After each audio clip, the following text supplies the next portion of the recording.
Une dernière question, peut-être un peu plus légère quoique, de Loïc Rama. Monsieur Asselineau, quel est l'épisode de l'histoire de France que vous préférez le plus?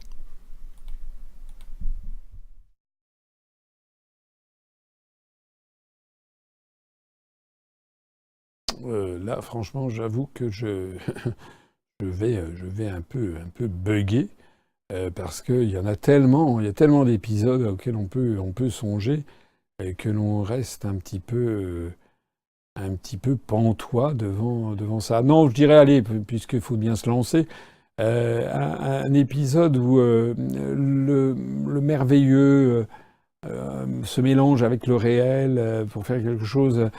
C'est l'épisode où, bon, il faut bien en choisir un, hein.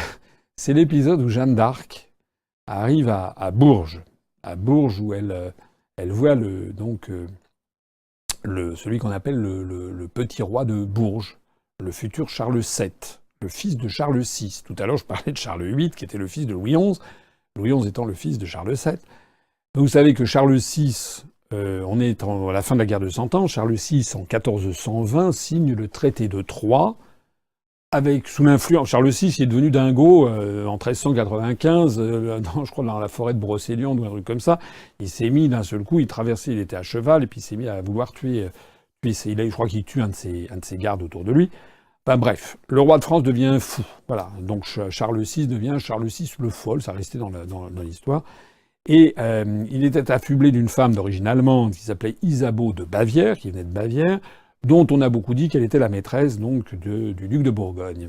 Voilà. Le roi de France, dans beaucoup de monarchies, un monarque fou, on l'aurait discrètement, on lui aurait mis une petite fiole version, non pas Colin Powell, mais une vraie, avec un vrai poison, et puis on se serait débarrassé du monarque. Pas en France, où le roi de France qu'il était une personne sacrée, donc on lui a mis un conseil de tutelle. Bref, Charles VI signe le traité de Troyes qui dit à ma mort, le royaume de France sera donné à l'Angleterre. Évidemment, son fils, à lui, ne l'entend pas de cette oreille. Il veut hériter du royaume de France. Et on est en pleine guerre de Cent Ans. Alors il faut savoir qu'à l'époque, la bourgeoisie parisienne approuve le traité de Troyes, trouve ça formidable que la France soit donnée au Royaume-Uni, enfin l'Angleterre plus exactement. Exactement comme les collabos de toutes les époques, voilà, trouvent toujours très bien que l'on soit sous la suggestion étrangère. Et puis donc le fils de Charles VI, le futur Charles VII, donc lui il s'enfuit et va se réfugier dans la ville de Bourges, qui est actuellement la préfecture du Cher, où l'on voit d'ailleurs le fameux palais Jacques Cœur, Jacques Cœur étant un proche et le financier de Charles VII. Et alors il y a une mauvaise rumeur qui s'est répandue en France. La mauvaise rumeur, c'est que Charles VII, le futur Charles VII, ne serait pas en fait le dauphin. En fait, il ne serait pas le fils de son père. Voilà, disons les choses telles qu'elles sont. Que sa mère, Isabeau de Bavière, qui avait peut-être la cuisse légère avec le duc de Bourgogne, en fait, ce serait un bâtard. Et c'est très très important pour la mentalité de l'époque, puisqu'il s'agit du descendant de la monarchie. Donc, si le dauphin n'est pas le fils de son père, ben, ça vaut rien, il n'est pas vraiment dauphin. Et c'est là-dessus que vont jouer notamment les collabos de l'Angleterre, en disant bah, c'est normal de toute façon, c'est pas son fils, donc autant donner le royaume, voilà. Arrive donc Jeanne d'Arc. Jeanne d'Arc, elle a une particularité, c'est une pucelle, comme on dit, c'est-à-dire elle est jeune fille, elle est vierge, elle n'a pas connu d'homme, et c'est une jeune paysannerie plutôt un peu aisée pour l'époque. Bon, elle est née donc dans l'ouest actuel du département actuel des Vosges, et puis elle entend des voix, vous connaissez et elle entend des voix de la Sainte Vierge qui lui dit qu'il faut bouter les Anglais hors de France, chasser les Anglais de France.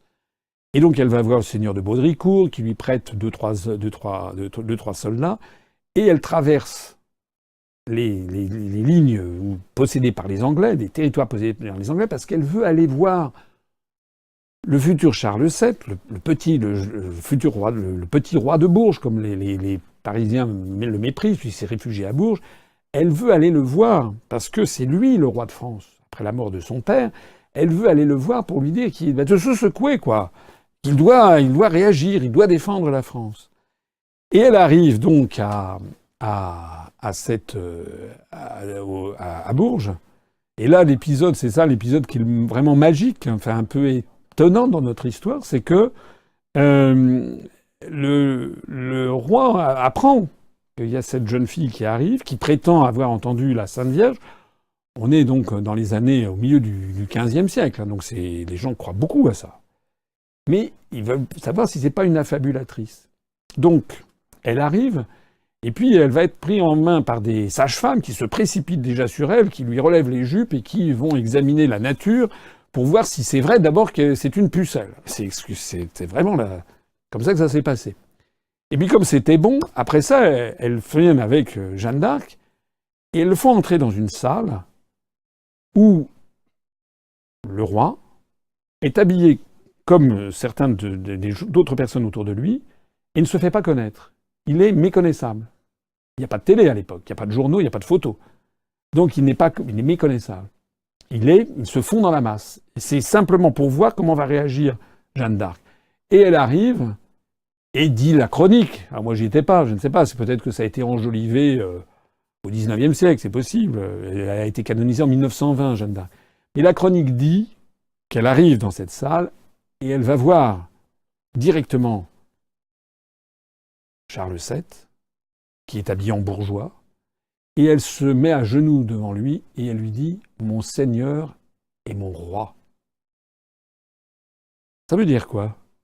Ça veut dire que c'est une pucelle, elle n'a pas menti, elle a entendu la Sainte Vierge, et donc elle est innocente dans la mentalité de l'époque, et elle reconnaît spontanément le roi de France, et elle vient se mettre devant lui en lui disant « Mon Seigneur et mon roi ». Du coup, c'est mieux, c'est un test d'ADN pour l'époque. C'est-à-dire qu'à partir de ce moment-là, les gens vont être convaincus que les rumeurs sur la bâtardise de Charles VII étaient fausses, puisque la pucelle, la jeune pucelle venue des Vosges, l'a reconnue et qu'elle a été envoyée par la Sainte Vierge. Alors du coup, ça va renverser l'histoire de France, vous connaissez la suite, elle va convaincre Charles VII de traverser les lignes ennemies pour aller se faire sacrer à Reims, être loin du Seigneur, devenir effectivement roi de France et personne sacrée, et elle va contribuer à renverser l'histoire de France. Mais s'il n'y avait pas eu cette petite anecdote assez incroyable, eh bien je pense que l'histoire de France aurait pu évoluer d'une façon tout à fait différente. Peut-être serions-nous tous devenus aujourd'hui des sujets de Sa Gracieuse Majesté, avec comme première ministre Madame Theresa May.